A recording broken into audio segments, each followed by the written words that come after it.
What's up, guys? Ryan here again. Another Think, Learn, and Be Vulnerable vlog. and we'll have to talk about the stuff that happened today in the Capitol. And it was interesting to me because I was talking to a friend about it afterwards.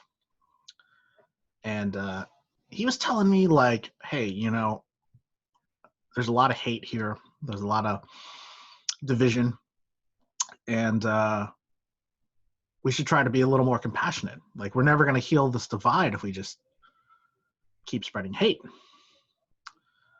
And his argument was that you might think what they did was wrong, but to them, they think what they did was right.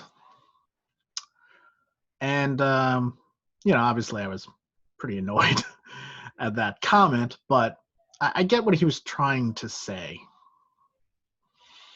And I want to kind of read something that was written by Roland Atkinson. And he said that democracy must be learned by each generation. It's not a given. It's not to be taken for granted. Our nation was founded by a group of brave patriots fighting to escape the tyranny of the British Crown, and they adhere to John Adams' declaration that we are a nation of laws, not men. Living in the US, we take the rule of law for granted, when in fact, it's still not commonplace in the world. It's a struggle to keep governance in the strict rules of regulation instead of the whims of the men and women who are doing the governing. Our nation was founded upon the argument that no government can be fair and just unless the people who are being governed remain forever devoted to liberty and virtue. They neither trusted themselves to be infallible, nor did they put their faith in the rule of a pure democracy or a pure monarchy. What they did instead was they compromised. They authored a constitution designed to preserve the rights of individuals and protect against the tyranny of the majority. They inserted many levels of checks and balances, and they structured a government with clear separations of power between the executive, legislative, and judicial branches. Democracy may not last long. It often wastes, exhausts, and murders itself. John Adams.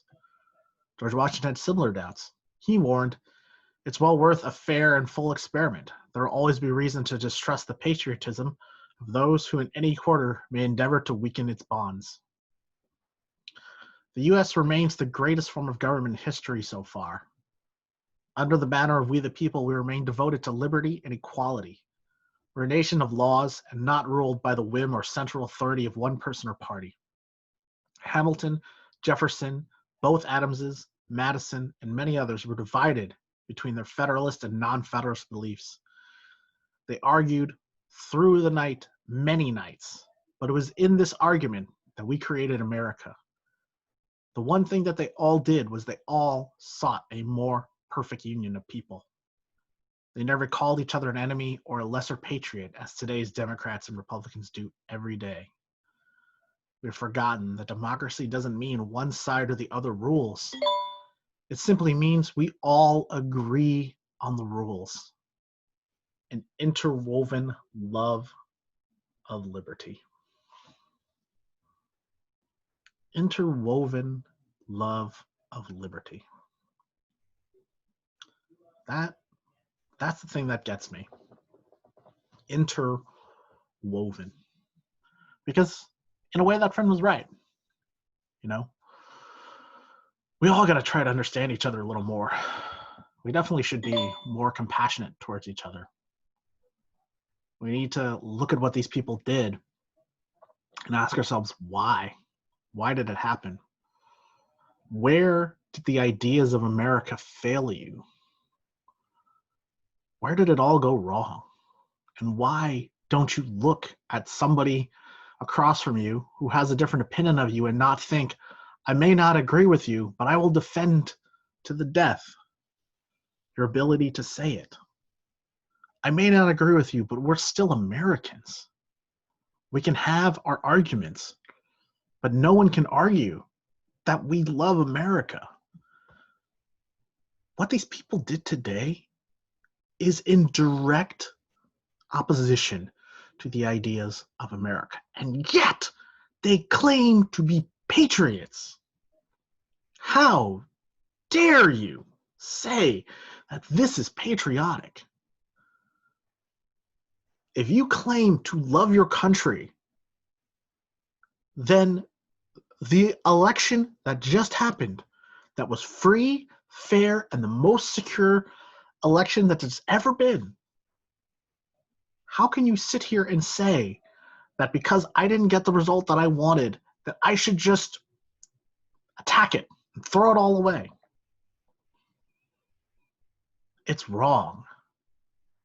And yeah, I would like to extend an olive branch and try to understand these people, but do they deserve my compassion? Hell no. Do they deserve forgiveness? Hell no. I'm sorry you lost, but you do not get to act like spoiled children. This is the result of people like Donald Trump who don't have the power and the resources of Donald Trump. So what do? They feel like they've been backed into a corner. They feel like they're not being listened to. So then they attack and they strike back and they revolt. They think it's a revolution, but really what they're doing is they're trying to keep the power that they have. And it's wrong because more people have voted against you than in any election ever. 80 million people said no to Donald Trump. 73 million said yes. But guess what? 80 million said no. And I'm sorry to the people of Georgia, but you're not going to have a Republican Senate. Too bad. Because you know what? More people realized that if they didn't vote for people that supported Trump, then things might actually change for the better. God bless you, Stacey Abrams, for all the work that you've done. Because now there's a freaking light at the end of the tunnel. My God, man. Mitch McConnell blocked a $2,000 stimulus check because it was socialism for the rich. Are you kidding me?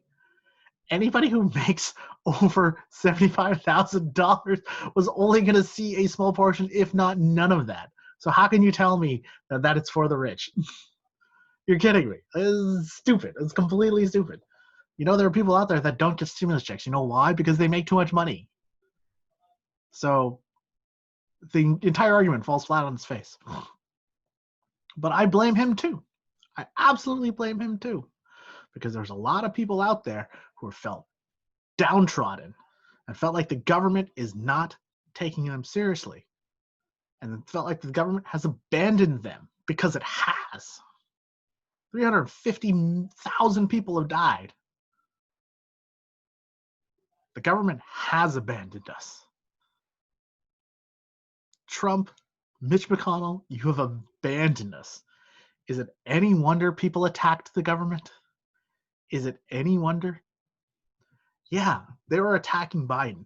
But really what they were attacking was a government that let them down. In their mind, Trump is the only thing that's helping them. And in actuality, he's grifting them. He's cheating them. And he's taken everything away from them. And so then they fight to hold on to power that's not even power. They're fighting to keep crumbs when they could have bread. It's insane the amount of brainwashing that has happened in America in just 4 short years. It's got to change.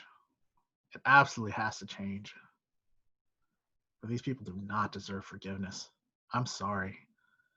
When you pulled out guns, when you attacked the Capitol, when you killed a woman, you all deserve to go away. I'm past the point of forgiving.